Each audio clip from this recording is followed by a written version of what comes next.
Advertencia. Este programa, sus componentes y posibles invitados no tratan de expresar ideas políticas ni religiosas. En este programa solo divulgamos hechos históricos y relatamos leyendas, sin ningún posicionamiento político, ni religioso, ni social.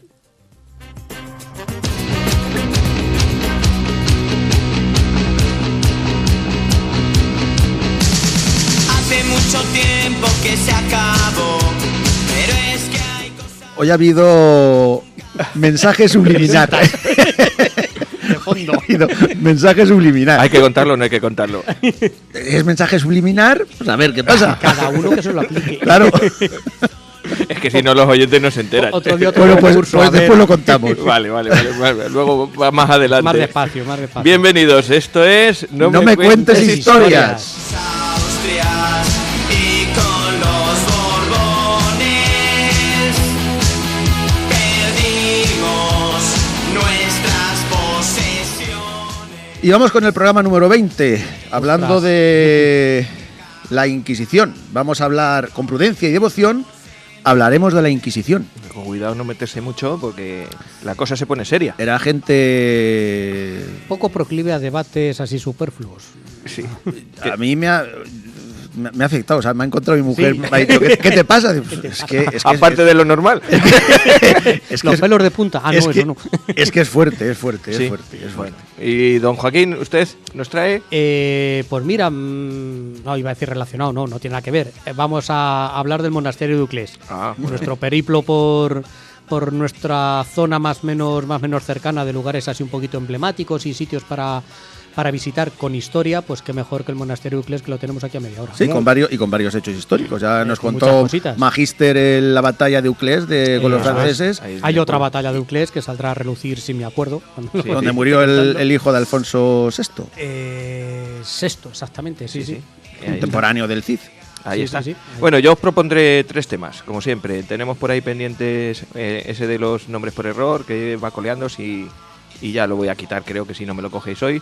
Tengo otro de mujeres con un par de varios, que ya también os lo ofrecí hace 2 programas.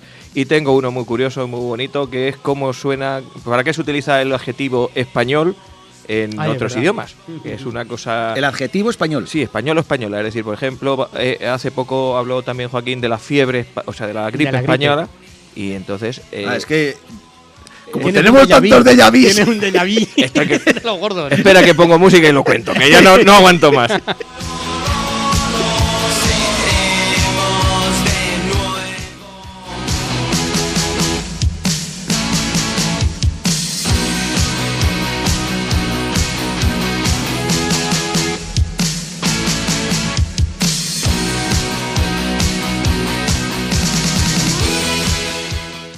Yo lo tengo que contar, porque es que... No te sale un granejo. Este programa que estamos haciendo hoy tenía que haber estado hecho hace 15 días.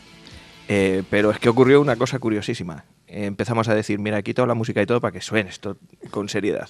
Empezamos a decir, hoy no hemos tenido que llamar a Alberto. ¿A que no te atreves a decir advertencia? De ahí el mensaje subliminal. Poco subliminal, ¿eh? Joaquín no se atrevió.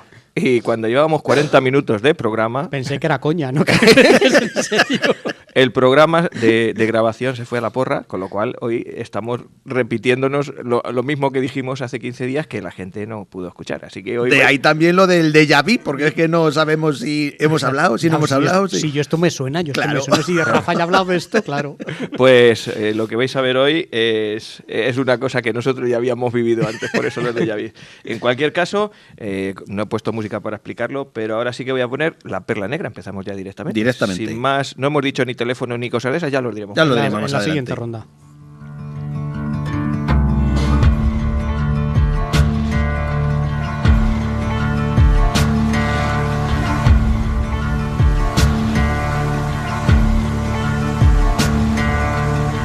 There ain't no grave can hold my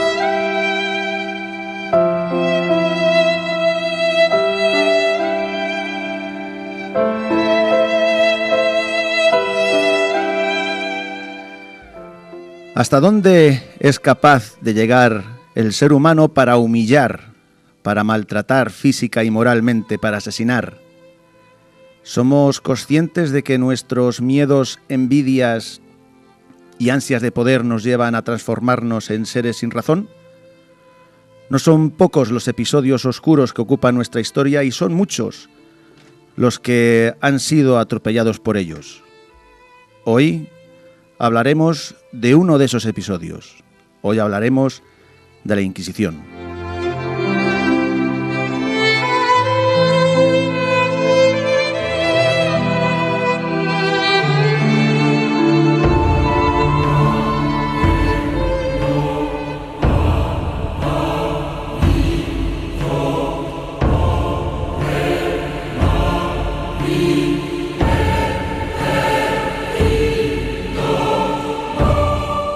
La Inquisición nace en Francia. En el 1184 de nuestra era, la Iglesia cristiana empieza a aplicar penas de fuego para los cátaros, considerados por la Iglesia como herejes. Sobre el 1199 se añaden otras penas como las confiscaciones de bienes y torturas. En 1231 el Papa Gregorio IX crea la Inquisición Pontificia, dirigida por él mismo y confiando la empresa a los dominicos, los dominican, los perros de Dios. Y en 1478 los reyes católicos crean el Tribunal del Santo Oficio, que durará nada más ni nada menos que 350 años, desde el siglo XV hasta el siglo XIX.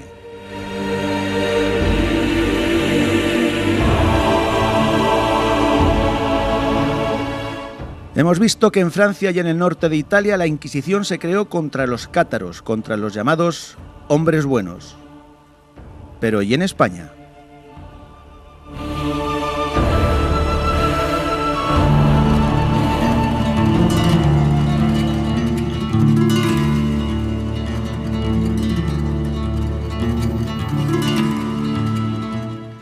Desde la invasión musulmana, aquí convivían las tres religiones, la judía, la musulmana, la cristiana,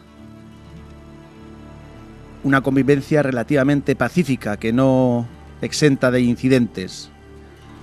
Los judíos eran un grupo minoritario que gracias al comercio y a sus préstamos con intereses prosperaban, mientras que los otros grupos pasaban hambre y necesidad, allá por finales del siglo XIV. Es por ello que hubiera una ola de violencia antijudía. Ellos fueron otra vez en la historia el chivo expiatorio para canalizar la ira y la envidia. Y hubo matanzas, como las ocurridas en 1391, en Sevilla, Barcelona, Valencia y Córdoba.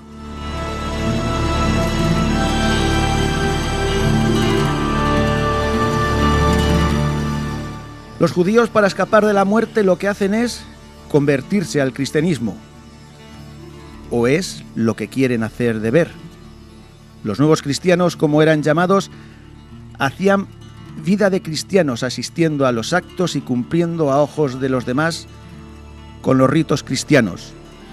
Luego, en el interior de sus casas, los rosarios eran escondidos, las cruces guardadas, y se rompían las crismas de los bautizados. Porque sí, sabed que esta frase viene de esta época, el romper la crisma. Cuando somos bautizados, se nos unge, se nos hace la cruz, y esa cruz, cuando los judíos llegaban a su casa, pues frotaban fuerte para quitar la pielecilla esta que tenemos, la primera pielecilla que tenemos para romper la crisma.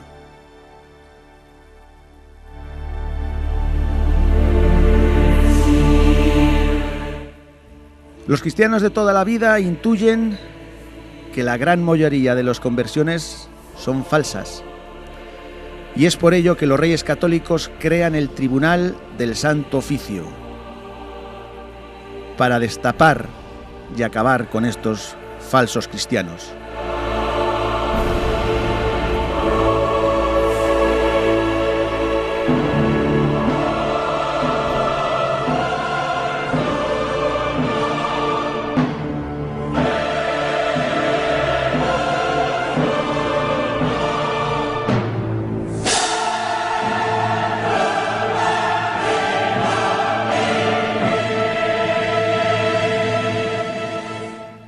El escudo que marcaría la casa de la Inquisición sería una cruz en el centro y a los lados de la cruz una rama de olivo como símbolo de reconciliación con los arrepentidos, y la espada, que simboliza el trato que hay que dar a los herejes.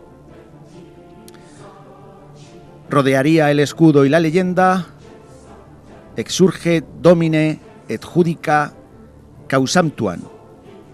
Esto quiere decir: álzate, oh Dios, a defender tu causa.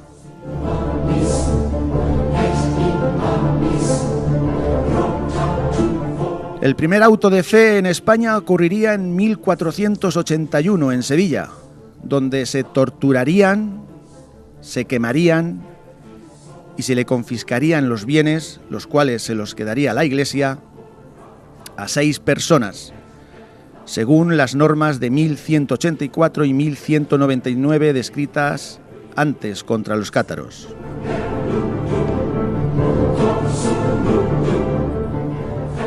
Pero el problema judío no se arregló con la Inquisición, más bien se complicó aún más. Finalmente, en 1492, los judíos son expulsados de España, imitando a otros países como Francia e Inglaterra, que ya lo habían hecho anteriormente.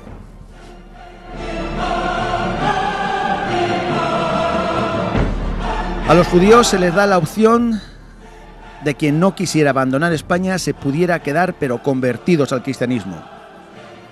Los judíos conversos que se quedaron aquí se les llamaron marranos, y como hemos dicho antes, ellos seguían practicando su religión a escondidas. Mientras tanto, los musulmanes seguían disfrutando de la libertad religiosa, pero ya por poco tiempo.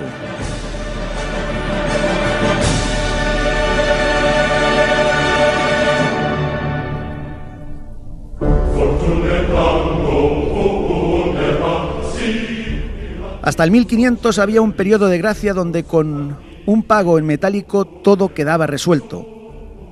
Más tarde se perseguirían a los no conversos que no se habían acogido a los periodos de gracia, iniciándose un terror colectivo donde muchas veces no había pruebas concluyentes y las denuncias estaban basadas en rumores. Con la llegada de Carlos I de España y la división de la Iglesia en protestantes y cristianos en 1517, el Santo Oficio se encargó de perseguir prácticas heréticas de protestantes y moriscos. Los moriscos son los musulmanes obligados a convertirse forzosamente al cristianismo. Y también empezaron a perseguir la blasfemia, la bigamia, la sodomía y la brujería.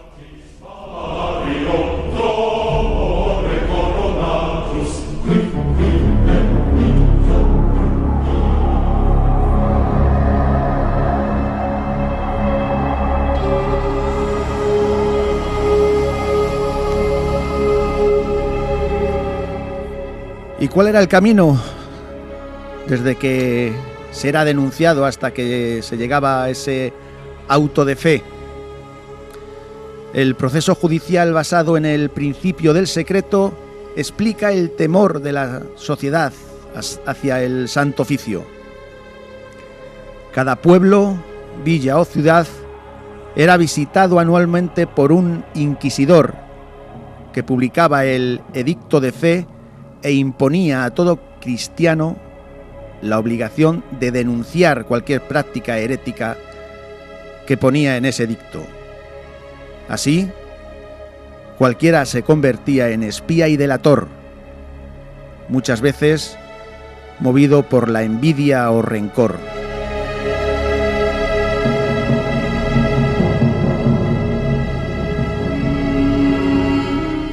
Una vez puesta la delación en conocimiento del Santo Oficio, la persona acusada era investigada en secreto, y si se encontraba la más mínima parte de indicio de presunta herejía, a esa persona se la detenía, se la encerraba en los calabozos secretos y se presentaban cargos contra ella. Tras varias audiencias, a la persona sospechosa se la interrogaba desnudándola físicamente y literalmente. Y se la acusaba formalmente y se la dotaba de un defensor que tan solo pedía la anulación del proceso por defecto de forma. El reo quedaba aislado del mundo exterior, sin contacto con sus familiares, desconociendo los motivos de su encarcelamiento y de quién la había denunciado. El reo se siente solo, muy solo, sintiendo verdadero pánico. Algunas personas llegaron a suicidarse en este punto del procedimiento.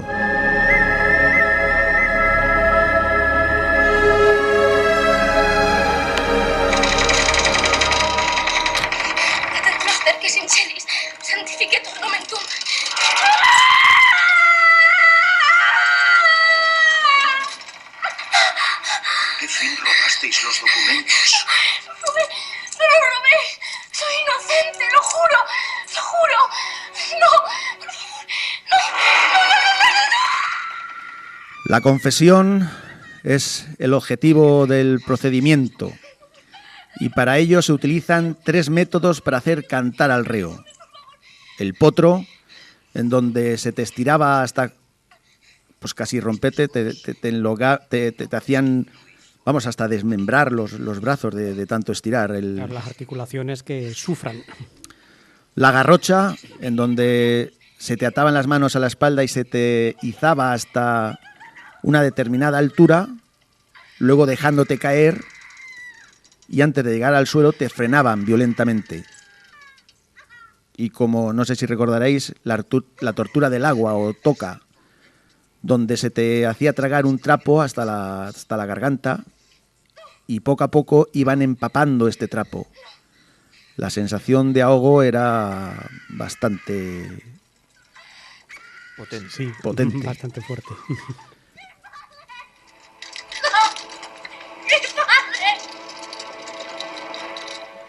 Y tras la confesión, las penas. Estas eran las espirituales, la adjuración y penitencia.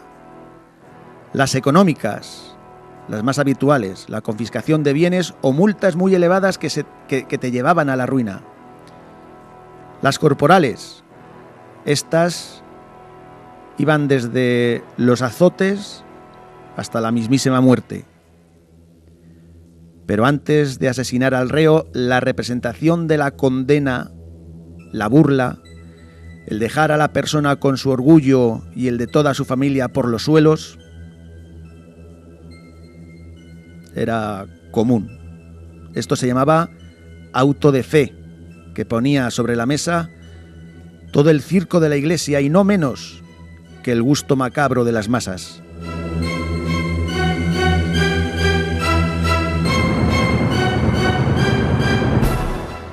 Era costumbre que antes de los autos de fe fuera llevada por los familiares y otras personas en procesión hasta el sitio en que se iba a realizar la ceremonia el emblema de la Inquisición, una cruz verde.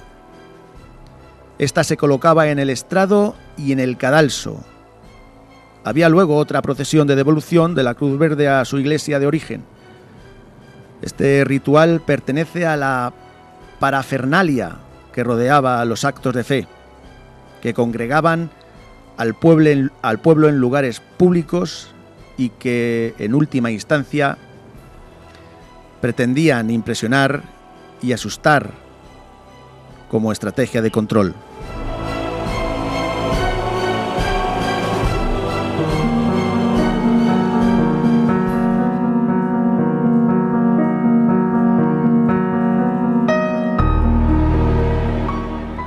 Para el auto de fe, al reo se le ponía un saco de lana, el cual se le llamaba San Benito, el saco bendito. El San Benito se llevaba sobre la ropa de uso diario y por periodos desde 1 año pues hasta toda la vida. De aquí el dicho de has cargado con el San Benito o te cargan el San Benito. Una vez que se cumplía con el plazo de llevar el San Benito, en caso de los condenados a muerte se les quitaba antes de matarlos, Este era colgado en las paredes de la iglesia parroquial donde el hereje vivía, para escarmiento y recuerdo. Junto al San Benito colgado se indicaba el nombre de la familia, el crimen que había cometido y el castigo impuesto. Con ello se buscaba la vergüenza del hereje, de sus familiares y de sus descendientes. De aquí sale otro dicho también popular: te han colgado el San Benito.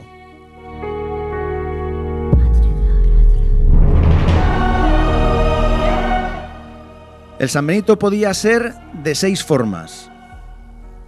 Estos 3 primeros pues eran puestos sobre los que blasfemaban y la Inquisición les iba a azotar, multar y posiblemente desterrar. Estos San Benitos el primero era un San Benito sin adornos. El segundo es un San Benito con la mitad de una aspa roja, de una X, sobre un fondo amarillo.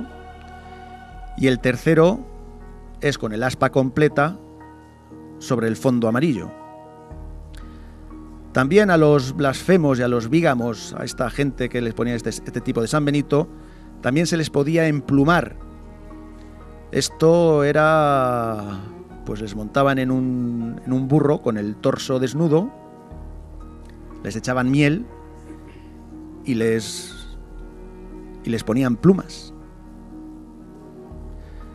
Se les hacía una procesión por todo el pueblo para que la gente se burlara y se riera de él, y posteriormente era azotado.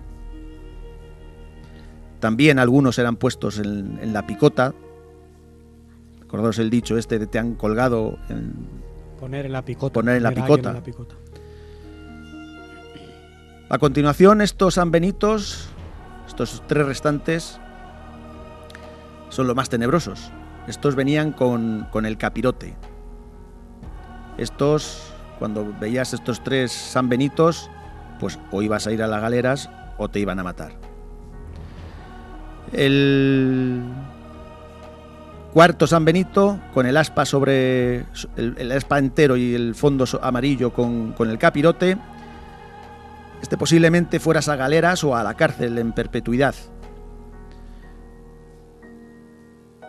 El quinto San Benito, con el aspa entera, con unas llamas dibujadas hacia abajo, sobre fondo amarillo o negro y con capirote o coraza, también con las llamas pintadas hacia abajo. Con este te librabas de que te quemaran, pero no de la muerte. Esto significaba que el reo se había arrepentido y que, bueno, le habían librado de la hoguera, pero iba a morir a garrote. Y por último, el San Benito con el aspa, con las llamas pintadas hacia arriba, con el retrato del reo, con dragones, con diablos pintados sobre fondo amarillo-negro y con la coroza o capirote también pintado con llamas hacia arriba y con dragones y diablos. Aquí esto significaba de que te iban a quemar vivo.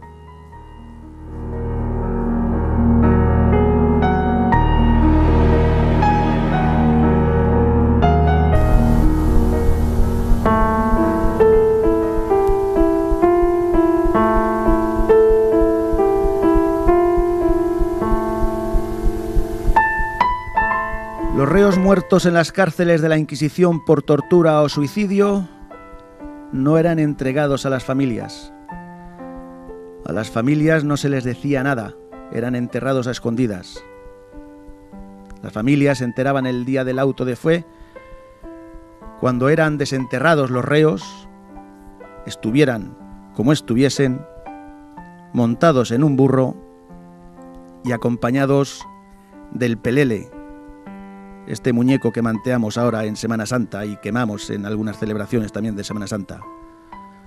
Así, acompañados del pelele, vestido con su capirote y su San Benito, eran llevados hasta la hoguera, donde eran quemados. El día después de quemar vivos a los reos, La Inquisición ofrecía una gran verbena con música, baile, comida y en algunos sitios hasta se soltaban toros embolados, porque había que enseñar y pasear por el pueblo el arma que había acabado con la herejía, el fuego, y la fuerza y determinación de la Iglesia representado en el toro.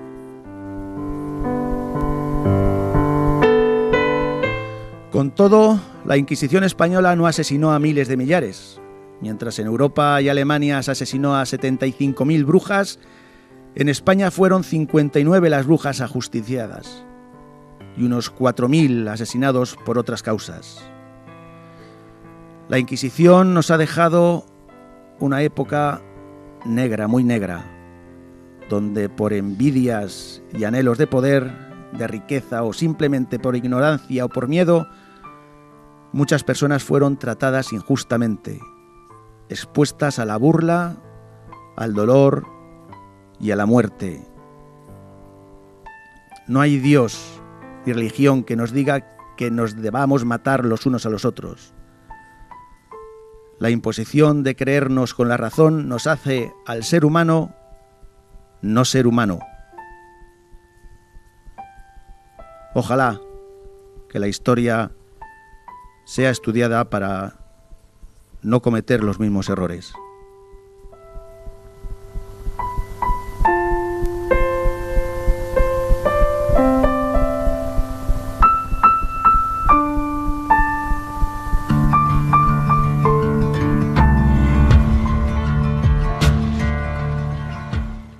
Me has puesto los pelos de punta. Yo no, porque no puedo, pero... Yo, haciendo la última parte y con la música esta, tío, yo he llorado, tío. Te has emocionado. Me he emocionado. Es que pensar... Te se nota. Pensar, es que vosotros meteros en la piel de la gente esta sin ninguna razón, por no sé, por tonterías, por tontas, y que... Yo ahí tengo que... Me gustaría matizar. Sí es verdad todo lo que has dicho y los datos que has dado, pero hay que, vamos, creo que hay que matizar cosas. La justicia civil era igual o peor. Sí. La justicia civil, de 100 ajusticiamientos que hacía, la Inquisición hacía uno. Sí, la Inquisición, a ver, ¿cómo es, por ejemplo, el tema cárceles? La gente, una vez que le cogía la justicia civil, prefería blasfemar para que se lo llevara la Inquisición a sus cárceles. Sí. Porque la probabilidad de salir vivos de la Inquisición era altísima. Que te pusieran el San Benito, de acuerdo. Pero en la cárcel civil lo más probable es que murieras, sin llegar a juicio y con la misma inseguridad jurídica que realmente la inseguridad del reo o la seguridad del reo, la presunción de inocencia. Esto es algo de hace 4 días. Esto es de este siglo prácticamente. Esto, si te das cuenta, esto que estás diciendo tú, esto es en España. Claro, como verás, ahora mismo el 59 brujas asesinadas. Sí. Mientras que en Alemania y en Europa las brujas fue la caza de brujas, 75.000 muertos. Que por ejemplo que en el caso más conocido de brujas de España, las de Zumalacárregui. Ajá. Zugarramurdi. Zugarramurdi, Zumalacárregui era otro, perdón. Se me Ese es de la tortilla. Ese es de la tortilla. Ese es de la tortilla de patata. Tienes hambre, Joaquín, come chorizo. Las brujas de Zugarramurdi. El que paró con aquella locura, la Inquisición, fue el inquisidor. Sí. El que dijo, estáis tontos. Porque al fin y al cabo el inquisidor, la iglesia era la que tenía la cultura, por así decirlo, y cayó en manos de un hombre con 2 dedos de frente y dijo, estáis tontos, esto es una patraña de cosas de gente analfabeta. Sí. Y fue el que acabó con ello. En la Europa ilustrada, protestante, no hacía falta Inquisición. La gente mataba a las brujas. Acordaron los archivos de Salem, la peli esta de las brujas de Estados Unidos. Ahí no había Inquisición. Había el juicio que hacían cogían a la bruja, a la supuesta bruja, la ponían a orillas del río con un peso y decían, si es bruja, saldrá. Sale. Y si no es bruja, pues... ya está, ya.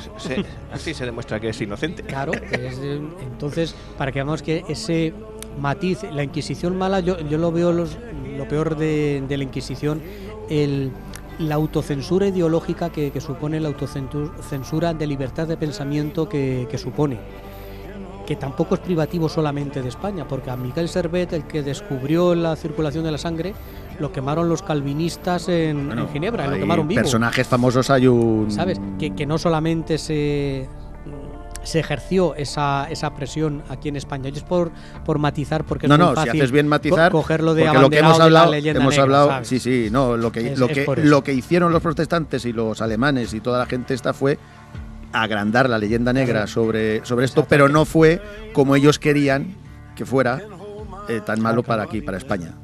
Pues muy bien. Es un debate que me gusta, como podéis ver. Os vamos a recordar que estamos en No me cuentes historias en Onda Plana Santa Cruz, en el 107.4 de la FM, y que además nos podéis escuchar no solo en directo, en semidirecto, los domingos a las 4 de la tarde y los miércoles a las 21, a las 9 de la noche, sino que además tenemos otros canales, ¿verdad, Joaquín? Tenemos, por ejemplo, nuestro Facebook, la página No me cuentes historias, tenemos Twitter, que es la cuenta No me cuentes Onda, tenemos el canal de YouTube, No me cuentes historias, y ya no sé si se me escapa... Y la app de iBooks. Y exactamente, las descargas. Todos estos programas los subimos a iVoox y bueno, se pueden escuchar, y además, como digo siempre, muy contentos de que nos escuchéis. Sí, Espera, que esto es cada día va subiendo un poquito más las descargas. Para el programa este de errores, ¿qué es? ¿iBooks o iVoox? Son dos O's inglesas, en teoría es iBooks. Pero yo estoy diciendo iBooks y vosotros decís iVoox, digo, lo estoy diciendo mal. Pues no, pues es verdad. iBooks. YVOOX, ¿no? Pues latina. Y latina. Eso también. Bueno, pues espera, que voy a poner la canción de mi sección. Bueno, espera, ¿no has dicho tu teléfono? El WhatsApp. No, mira, con la ahí tablet apagada. Venga, Ahí está, somos testigos. 679-984636. ¿Patinao? Ese es nuestro WhatsApp. Ese es nuestro WhatsApp, donde nos mandáis cosas. Cuando hacemos concursillos, ¿no? A través de él nos podéis contestar el concurso. Y cualquier sugerencia que tengáis, aparte de las que nos dais por la calle y que nos vienen muy bien, pues las podéis hacer hasta ahí. Sí, animaros a sugerirnos temas que sean de vuestro interés, que estamos para recoger esas inquietudes, claro. Pues esto es Concerto Grosso alla Rustica de Les Luthiers, que es la cabecera de mi sección. ¿Qué queréis que os cuente?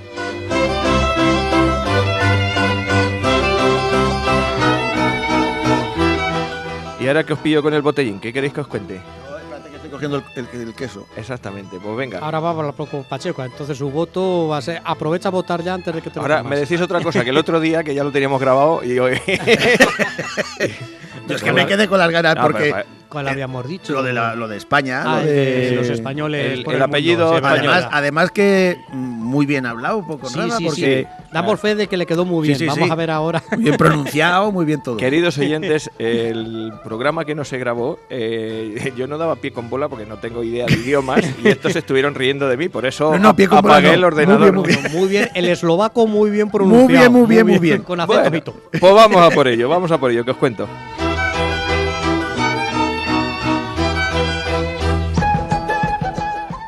Bueno, pues fundamentalmente esto proviene de un artículo que escribe una chica que se llama Lola Pons Rodríguez en página digital Verne, que pertenece al Grupo del País, y habla de torturas, gripes y pajaritos, lo español fuera de España. Fundamentalmente lo que estamos diciendo es si el adjetivo español se aplica en cosas, igual que nosotros podemos hablar pues de una ensaladilla rusa, de una tortilla francesa, de una llave inglesa, de ponerse una americana o de despedirse a la francesa o hacerse el sueco, cómo utilizamos el adjetivo español y el nombre España en muchas de las lenguas fuera de nuestro país. Así que os cuento. Mira, por ejemplo, hay un grupo muy curioso de locuciones que se refieren al español como lengua, es decir, cómo se habla el español. Es incluso la propia marca España del país, el español. Tenemos una parte en algunas lenguas extranjeras por las que el español se relaciona con lo incomprensible o lo extraño. Así en eslovaco, que nosotros no tenemos mucha idea de eslovaco, al oro. Decir que algo es para ti un pueblo español, te lo voy a decir en eslovaco, to je pre mňa španělská dedina, Esto es para que lo repitas. Repítelo otra vez. Tu llebre miña españolskatina. Madre mía. No tiene queso en la boca, no. Cuando nos oiga un eslovaco de verdad va a decir, este no ha dicho ni... Pero bueno. Bueno, pues eso es lo mismo que declarar que te suena incomprensible algo o que no lo entiendes de ninguna manera. Lo mismo ocurre en checo. En checo, decir que algo es un pueblo español, Españolska Benissa, significa que no lo entiendes, que no entiendes ni papa. Si su mismo nombre lo dice. Claro. Españolska Benissa. Llamanisca. Bien claro está. Bueno, en alemán nos pasa lo mismo. En alemán, si algo te suena raro o es poco fiable, se dice me suena a español.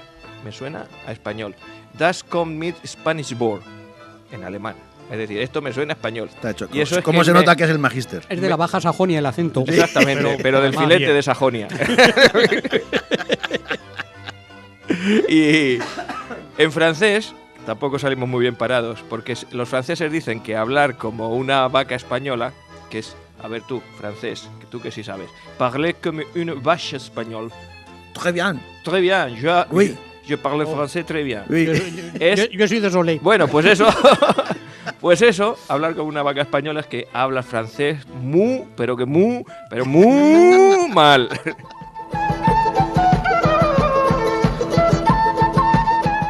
Bueno, sin embargo, por el lado más positivo, si cruzamos el charco, nos vamos a América, a Estados Unidos, hay una serie de adjetivos en español, por ejemplo, llorar en español, en la zona latina de Estados Unidos, se dice que alguien llora en español cuando llora muy exagerado, cuando hace así, muy dramático, muy... ¡Ay!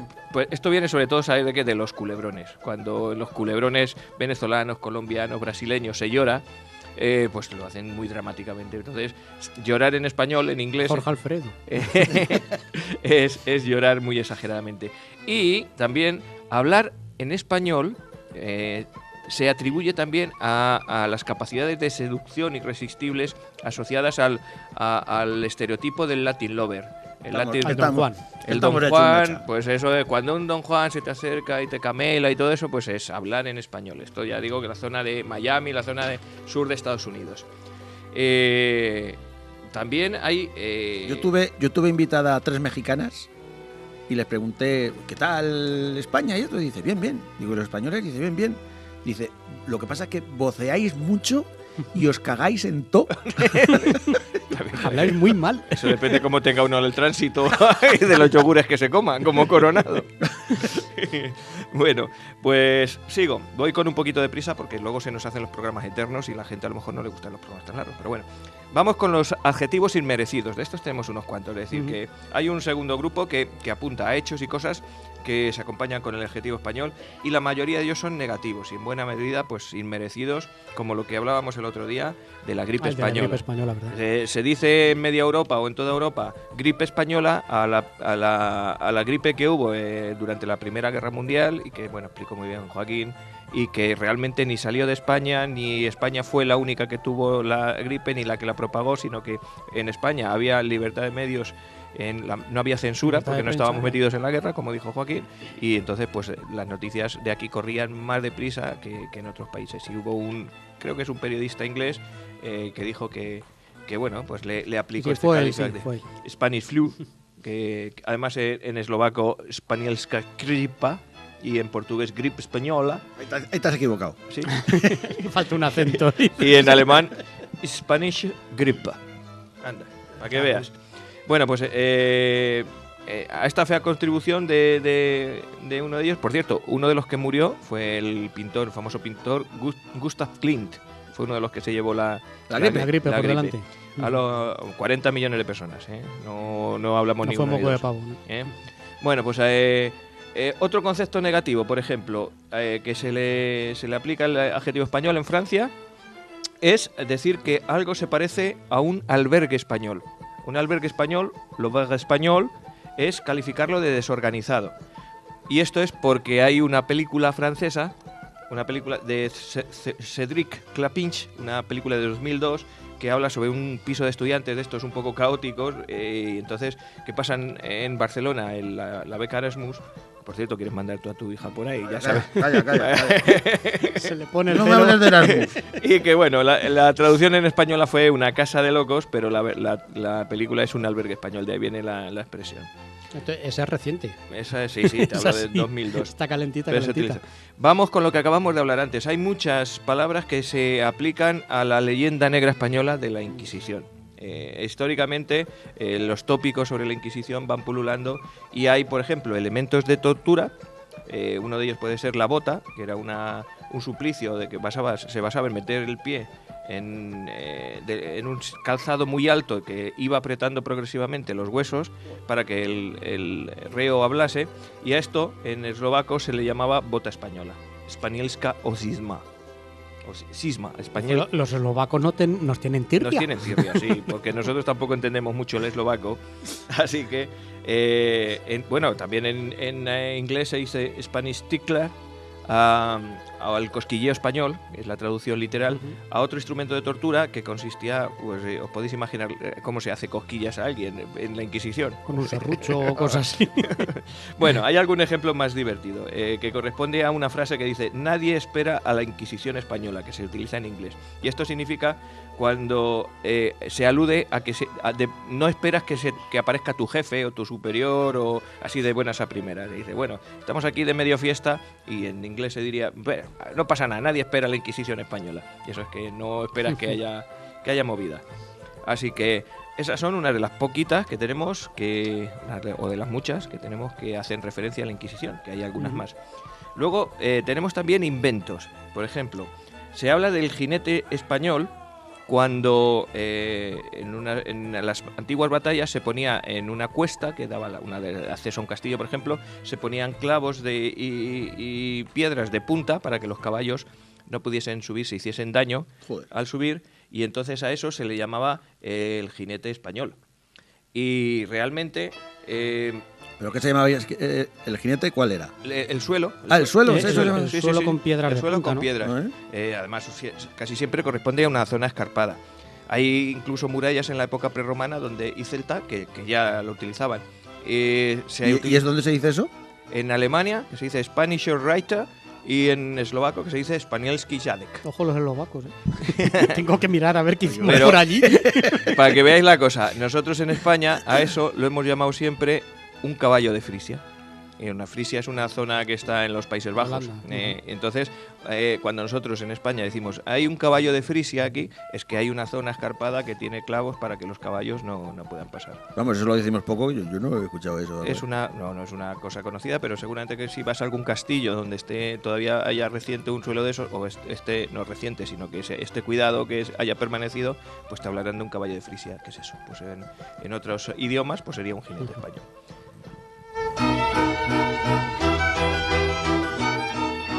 Bueno, vamos a ver ahora otra frase, que había una canción de Alberto Cortés que se llamaba Hacer castillos en el aire. Ah, sí. Los franceses, en vez de decir hacer castillos en el aire, dicen hacer castillos en España.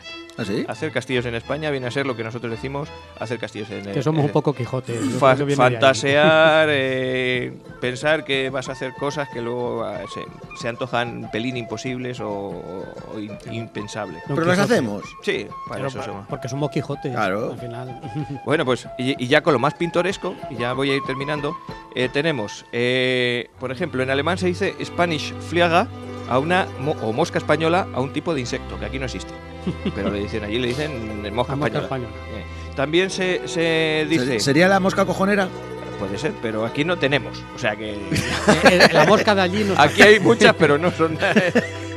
Y luego tenemos, por ejemplo, la palabra biombo. Esta es muy curiosa, porque el biombo es llamado en otros sitios pared española, Spanish Band, por ejemplo.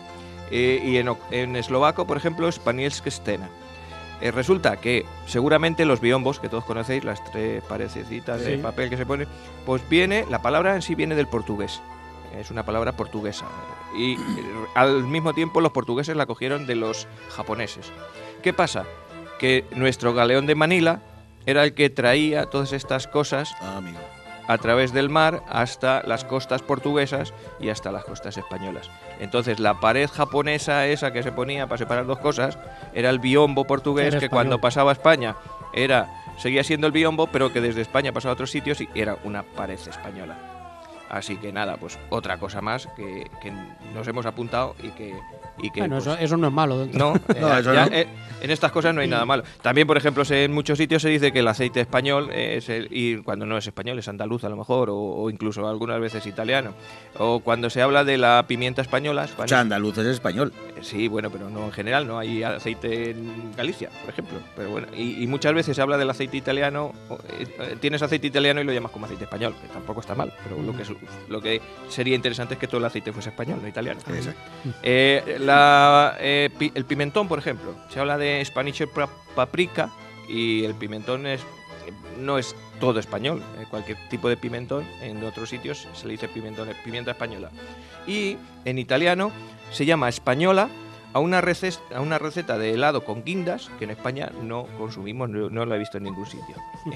Y por último, que con esto ya termino, los checos y los eslovacos Ojo. llaman a una comida hecha con carne, un rollo de carne con relleno de verduras, el pajarito español. Así que se comen un pajarito español. Aquí conocemos el pajarito por otra cosa. Así, pero relleno verduras. Pues todas esas cosas españolas. Os podría hablar luego de cómo llaman los rusos a la ensaladilla rusa allí, pero eso lo voy a dejar para otro programa. Otro día. Así que, ¿qué os parece lo que os he contado? Interesante. Sí, sí. Y Bien. muy buen idioma. Sí. El eslovaco. El vamos, a mí me ha eslovaco. dejado a cuadros.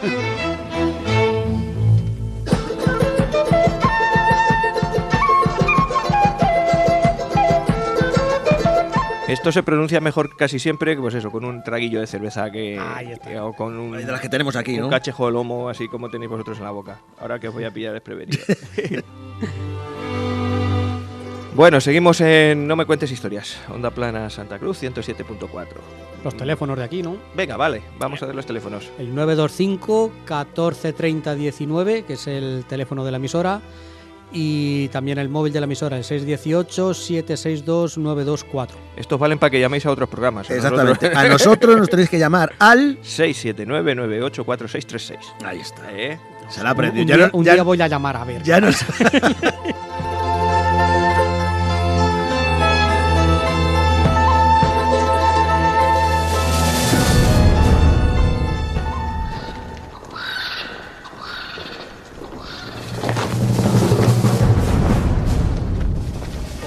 Poniendo picas a caballos, enfrentando arcabuces a pique. ¿Cómo era lo que me mandaste el otro día? Vota a los Austrias para que en España no se ponga el sol. Una cosa así. Una cosa así.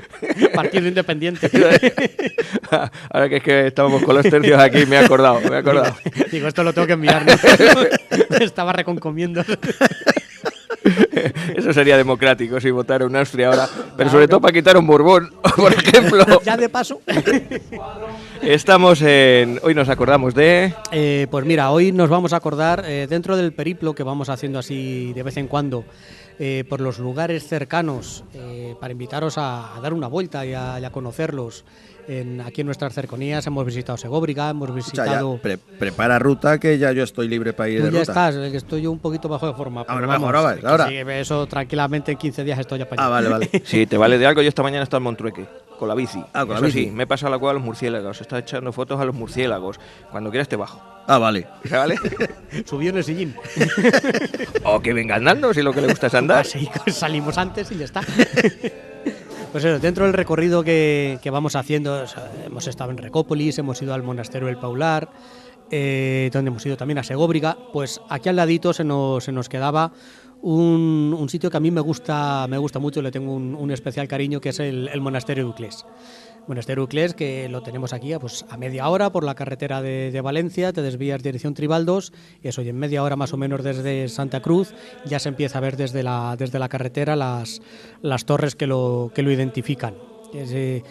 Que por algo se llama el Escorial de la Mancha, que es, porque es la misma estructura, por así decirlo, en chiquitito, no tan chiquitito, pero bueno, Es un más buen pequeño pedazo que de el, edificio. que el Escorial. Está enclavado Uclés como en un risco, por así decirlo, que lo rodea un río que tengo por aquí el nombre, yo ahora mismo no me acuerdo, que no deja de ser un afluente del del río Riánsare, el río Bedija. Hemos estado en buscar el nombre, que desemboca en el Riánsares y ese al final llega al Guadiana. Entre Horcajo y La Fuente por ahí es donde cruza el Bedija y sí, va al Riánsares. Y llega al... Sí, es la cuenca, me ha llamado siempre mucho la atención que esa parte sea cuenca del Guadiana, sí, no ahí cuenca partimos del aquí. Tajo. Nosotros partimos aquí el término, digamos que de los Pajares, un poquito de las Morras para allá, ya es cuenca de... Es Guadiana. Y de allí para acá tenemos Tajo. Exactamente. Por eso, porque al estar el terreno inclinado hacia abajo, pues ya se vuelca hacia el Tajo. Por eso, donde íbamos, este enclave, Uclés, al igual que le pasaba a Segóbriga, está en medio de caminos, por lo que siempre fue bastante disputado. Tiene su origen en ya antiguos castros celtas y tiene sucesivas ocupaciones romanas, godas y, como no, árabes, que son los que realmente empiezan la fortificación, la edificación del castillo, no del monasterio actual, sino del castillo que rodea la ciudad de pueblo de Uclés. ¿Cuándo pasa a manos cristianas? Pues ya en la época de la Reconquista. El que marca el hito es Alfonso VI, la toma de Toledo. El año 1085, si no me patina la neurona, es cuando Alfonso VI toma Toledo y inmediatamente la línea cristiana pasa al Tajo y no hubo una gran batalla, pero sí se toma la ciudad de Uclés. Los árabes lo abandonan. Esta línea de la Reconquista fue fluctuante durante un par de siglos, muy a gusto. Al no haber una gran frontera natural que lo divida, pues estábamos, porque también Santa Cruz seguro que estaba metido en el ajo, al albur de batallas, aunque no fuesen aquí cercanas. Sí, además tenemos los follones aquí, a un lado y al otro. El propio Tajo sirve de frontera. Sirve de frontera. Uclés como Santa Cruz caen en este lado, pero eso, nos vemos afectados. Uclés, eso, en el 1086 lo toman los cristianos, pero también ese año se produce una derrota cristiana cerca de Badajoz, la batalla de Sagrajas, y otra vez para arriba llegan los árabes y vuelven a tomar Uclés. Cambiaban de posesión muy rápidamente. Todas las atalayas y castillos estos que tenemos en la frontera del Tajo, los que hemos dicho siempre, Albuera, Larilla, Oreja, pues todos esos cambiaban. De todas maneras, no fue una dote de la reina Zaida. Eso es posterior. Posteriormente, exactamente. Uclés se intercambia por otros castillos y pasa a manos cristianas. Nueva derrota cristiana en Uclés, precisamente en un paraje que llaman la Defensa. En el año 1108 es cuando Alfonso VI le pegan la paliza a padre en la batalla de Uclés. Allí mueren los 7 infantes de Lara, que hay una leyenda, un romance muy bonito, aprovecho para... ¿Pero son 7 y son de Lara? Eso dice la leyenda. Vamos, es que históricamente no he profundizado mucho más, ¿sabes? Los 7 niños de Écija, que ni son 7 ni son niños ni son de Écija. Pero la leyenda dice que sí, y aprovecho para reivindicar el romancero castellano, que es de las cosas más, a mí por lo menos, que más me gustan de la poesía. En esta batalla murió hasta el hijo, que lo hablábamos antes fuera de antena, el hijo de Alfonso VI, el infante don Sancho, cayó en esa batalla con 12 añitos. Tenían la costumbre los reyes de llevar a... Claro, que los 12 años de antes no son los 12 años de ahora. No, mi chico los 12 años de antes te ponían una espada y una armadura. Y te enviaban eso a pegar espadazos contra el moro. Pues mira, digo, en esta batalla cayó y otra vez Uclés pasa a manos moras. Otra vez por cambios de intereses para ti y para mí, nuevamente ya es en 1157, ya llega definitivamente a manos cristianas. Unos años después, unos 20 años después, el 9 de enero de 1174, Alfonso VIII ya cede el monasterio de Uclés a la Orden de Santiago. Imagino que por esa época es cuando empezaremos a estar ligados, Santa Cruz, a la Orden de Santiago y al monasterio de Uclés, que la Orden de Santiago lo marca como caput ordinis, cabeza de su orden. Creo que también estaban o venían de la parte de León, pero bueno, al final se acabó imponiendo, por así decirlo, la capitalidad de la orden aquí en Uclés. Poco después, poco después, me refiero ya con Carlos V, es cuando empieza la construcción realmente del monasterio. En este periodo, un hecho singular, que es la muerte ya en las guerras civiles de los reyes católicos, de Isabel I con la Beltraneja, pues en el castillo de Garcimuñoz, que hablaremos un día también, que está por aquí cerquita, cerca de Uclés, allí murió don Jorge Manrique, él y su padre murieron en esa batalla, el de las coplas a la muerte de su padre. Don Rodrigo Manrique estuvo allí enterrado, el que murió fue Jorge Manrique, perdón, y estuvieron los dos enterrados en Uclés. En posteriores obras se perdió, por lo menos es lo que yo he encontrado, se perdió la ubicación exacta de la tumba de donde está enterrado, pero sí se sabe que estaba allí enterrado, que Jorge Me había Manrique dejado esto murió ir a lo de los errores. Digo, murieron el mismo día y luego le escribió las No, coplas. claro, según lo estaba diciendo, En el digo, más no, allá. me he equivocado totalmente. Esto va al programa de errores, que lo sepas. Su padre exactamente, y su padre y él fueron los que se enterraron. Sí, es verdad. Es que lo estoy leyendo y digo, no puede ser. Aquí me he equivocado. Te he cortado. No, sí, era simplemente esa anécdota. Luego ya, bajo el reinado de Carlos I, es cuando empiezan las obras. El 7 de mayo de 1529, el prior, don Pedro García de Almaguer, empieza la reforma, empieza la construcción realmente del monasterio como lo conocemos hoy. A ver, perdona, cuando hablamos de Carlos I... De España. El Carlos V que conocemos. Es que muchas todos. veces hablamos de Carlos V y Carlos I. Es Carlos I de España, V de Alemania. Claro, como en España tampoco todavía hemos tenido un Carlos V, pues al final pero se hacen sinónimos. Para pero sí, habrá gente que no sepa que... sí, es la misma persona. Se puede utilizar indistintamente Carlos I de España o V de Alemania. Pues es durante este reinado de este rey cuando empieza la reforma, la construcción realmente del monasterio como lo conocemos ahora. Duró 200 años, hasta la época de Felipe V, lo que hace que este monasterio tenga un montón de estilos arquitectónicos, artísticos. Entonces, a mí lo que llama la atención son esas torres que me recuerdan rápidamente al monasterio del Escorial, ese estilo herreriano de cúpulas, de pizarra, que lo hace muy, muy característico y por eso lo llaman el Escorial de la Mancha. Un poco ya la descripción del edificio, que bien merece la pena, ya os digo, esa visita. El claustro a mí me encanta, con 36 pórticos. Ese número 36 se repite luego en las capillas, en el artesanado, donde vienen 36 rosetones, en un artesanado en madera mudéjar. Yo entiendo que es porque al ser múltiplo de 3, que es un número muy cristiano, el número 3. Al final es múltiplo y yo creo que puede tener esa relación. Esto ya es cosecha de Joaquín. Ese claustro tiene en el centro un pozo con un brocal barroco bastante chulo. Y ya te digo, a mí es lo que más me gusta. Esto, la escalera y el refectorio donde está el artesanado mudéjar. El artesanado mudéjar para mí es de las cosas más bonitas que he visto.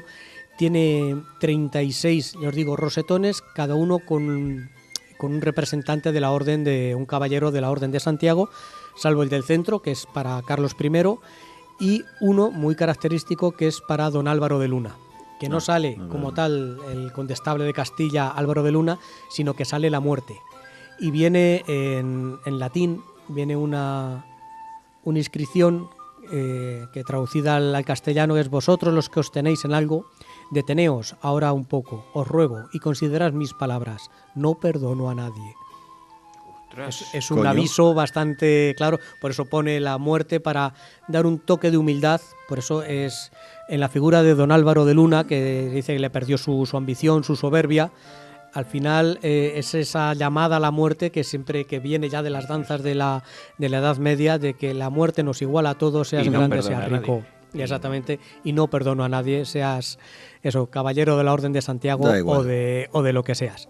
Entonces, bien merece una visita a este monasterio, sin dejar de pasar, por supuesto, por la iglesia. La iglesia es una preciosidad, y eso que ha perdido muchísimo. Han perdido un montón de riquezas en los distintos hechos, en los 3 hechos que han marcado siempre en la historia de España la destrucción de nuestro patrimonio artístico. La Guerra de la Independencia, la desamortización de Mendizábal y nuestra Guerra Civil. Y incluso en algunos sitios la guerra de sucesión, que no me sale Exactamente, también, también contribuyó. En este caso, cuando hablamos de la guerra de Euclés, de la guerra de la independencia, os acordáis que dijimos que Euclés había sido devastado y que habían sacado a los monjes, los habían caído. En este primer hecho, pues llevaban los monjes apenas 100 años disfrutando de su, porque ya os digo, acabó la última portada, es de estilo churrigueresco en la entrada, que ya acabó en 1700 y poco, en el reinado de Felipe V, pues 100 años después estaban tomándolo los franceses, arrasándolo, y eso, como lo contaba Rafa hace poco, en aquella batalla, la batalla de Euclés, de nuestra guerra de la independencia, pues sufrió las consecuencias de la derrota de nuestros ejércitos.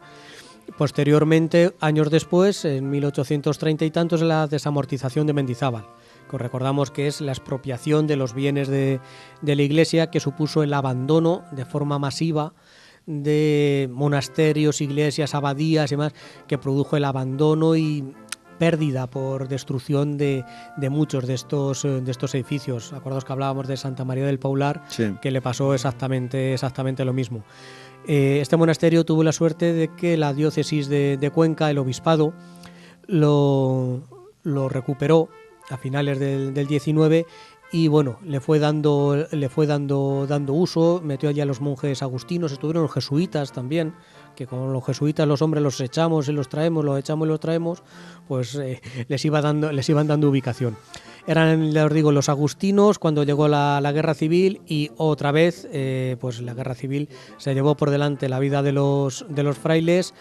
El ejército republicano lo tomó como hospital, pero claro, en el camino pues las barbaridades que se cometían de todos los lados. Acabó la guerra y el bando nacional lo utilizó como cárcel, hasta que ya el obispado lo volvió a reclamar, porque era una de las ilusiones del a ver cómo se llama el señor que lo tenía, que quería hacer del monasterio de Euclés el seminario menor. A eso iba yo, digo, yo conozco muchos compañeros que han pasado por el seminario. Han pasado por el seminario, es que no recuerdo el nombre. ¿Pero ahora el seminario? Ay, ahora no me sale.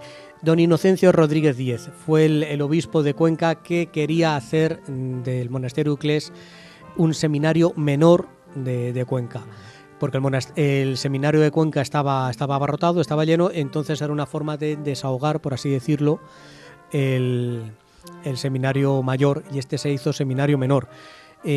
Así fue durante muchísimos años seminario, y después se quedó simplemente en escuela. Yo tengo compañeros del instituto que han pasado por la escuela del seminario sin ser estrictamente seminario, hasta que hace unos años pues ya dejó sus funciones de seminario, ya se concentraron los dos en Cuenca capital, y ahora ha quedado, pues bueno, sigue siendo de la iglesia, pero ha quedado pues para visitas turísticas o para, bueno, tú puedes celebrar allí bodas, comuniones, ¿sabes? Puedes celebrar distintos actos y eventos, ¿sabes? Está muy bien, es una visita que bien merece la pena, no solamente al monasterio, también Euclés tiene su encanto, sigue teniendo su muralla. Sí, la parte árabe la estaban reacondicionando la última vez que he ido, les llevará su tiempo porque estaba en malas condiciones, pero poquito a poco lo van recuperando. Me imagino, claro, si tiene visitas, tiene horarios. Sí, tiene horarios, tiene sus tarifas. En la página web te puedes informar, no es caro, y yo aconsejo siempre una visita guiada, que te lo van contando bastante mejor que yo,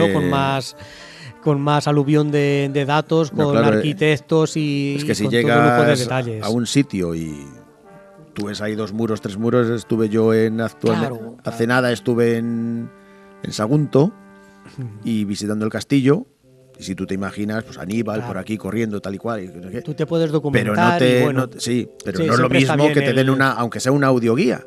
Exactamente, simplemente con la audioguía ya tienes más que suficiente. Claro.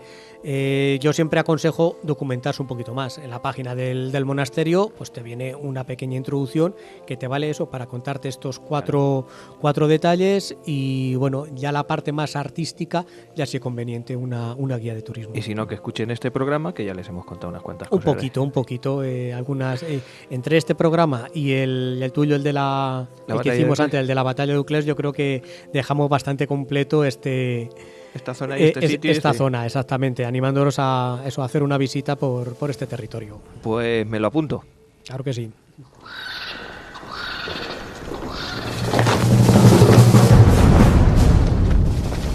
Poniendo picas a caballos, enfrentando Matando arcabuces a piqueros. Bueno, no sé si os he puesto algún día en esto de la sección de canciones con historias, ¿os he puesto algún rapero? No recuerdo ahora mismo, no. Pues tengo aquí un rapero que se llama Murubutu. Murubutu. No es español, es italiano. Y Pues tampoco son italianos. Pensaba yo que era de África. Y- Del alto Murubutu. Murubutu feat DJ Caster, es decir, en colaboración con DJ Caster, han hecho esta canción. A ver si adivináis de qué habla.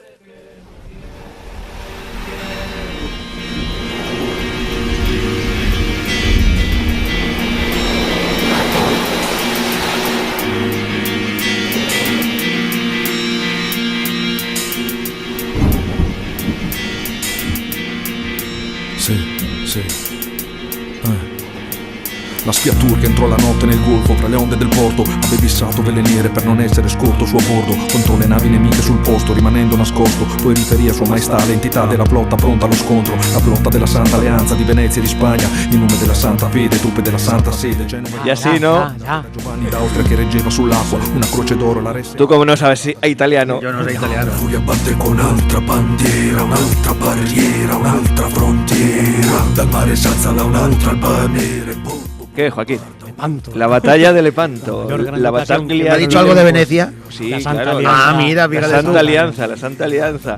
Pues este tema se llama así, la Battaglia di Lepanto. Il vento cambiò in un attimo decretando l'attacco.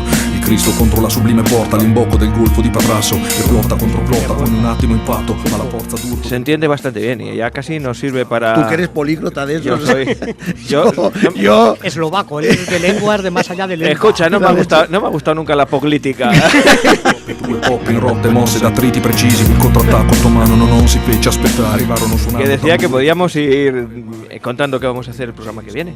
Que seguro que Sí, lo tenemos fresquito, sí. ¿no? Yo voy a ¿Dónde hablar arrancas? de un tío que tiene nombre de Un señor, insecticida. un señor. ¿Ah, sí? Insecticida. Sargón. Ah, Flu. Sargón I el Grande, el que se considera el que creó el primer El imperio. primer imperio. El primero acadios. Acadio. Acadio. Vendetta per la sconfitta di Famagosta. La testa mo- Bueno, pues yo os voy a hablar de peujaleros y pelantrines. Vais a decir, ¿qué es eso? Bueno, Pues sí, Esto lo está diciendo en eslovaco. os lo contaré. No, realmente voy a hablar de dos edificios que tenemos en el pueblo que son históricos, porque ya tienen muchos años, y que tenían sus funciones precisas, concretas y reguladas.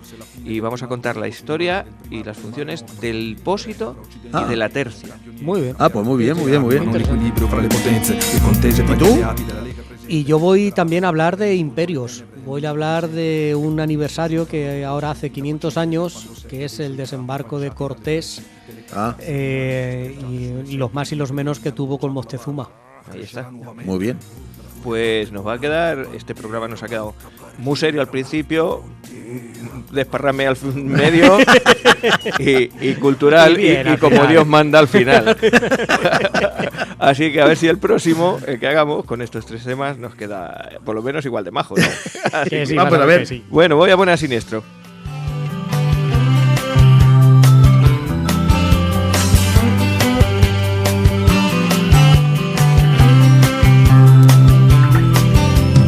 ¿Cuándo fue el gran estallido? ¿Dónde estamos? Bueno, pues hasta aquí nuestro programa. No me cuentes historias. Recordaros que Claro que nos sí. puedes escuchar el miércoles a las 9 de la noche y bueno, y los Y domingos a los las 4 de la domingos, y tarde. cuando quieras en el iBooks. Ahí está. Así que hasta la próxima, Juan. Adiós, Joaquín. Adiós, Hasta luego, Rafa. Solo